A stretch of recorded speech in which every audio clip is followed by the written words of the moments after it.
8 tips to guarantee a smooth closing, and who doesn't want that? Tip number 1, make sure your driver's license, state ID, or passport is not expired. And if you're writing the purchase agreement, we want to make sure that the driver's license is the exact signature for the deed, because that's what they use to go ahead for the notary. Tip number 2, we want to make sure that you know how much money you're going to net on this sale, and then also how much as a buyer do you need to bring to the closing. Tip number 3, if you're a buyer and you do need to bring money to close, you can bring a personal check as long as it is under $500. Anything after that, we'll accept a wire from a financial institution or a cashier's check. Be sure that if you have to write a check, it is written out to the title company. I can't tell you how many times I've gone to closing and somebody has the wrong title company name on that check. Tip 4 for a smoother real estate transaction.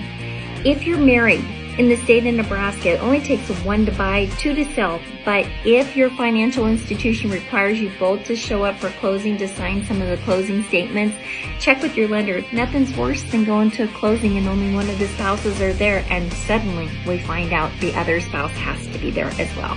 Tip number 5, make sure that the keys are at the title company. Nothing's worse than when you're going to close and there are no keys and no one knows how to get back into that property after it's been sold. Tip number 6, you're gonna make sure that you already have insurance on the property, but make sure you've got the utilities in your name prior to close. There's nothing worse than a seller going to close to find out that the buyer didn't get the utilities in their name and they're paying extra days on the utilities because the buyer didn't get the utilities in their name.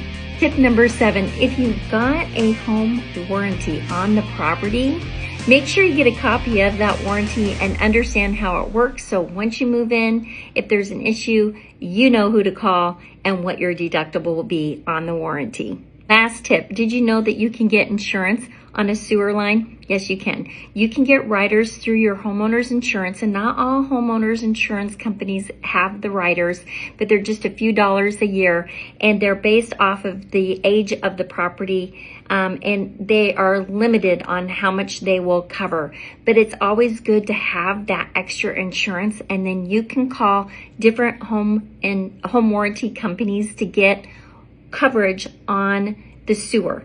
And our fan favorite is HomeServe. So be sure to check that out. If you guys have any questions, feel free to DM me, and happy closing.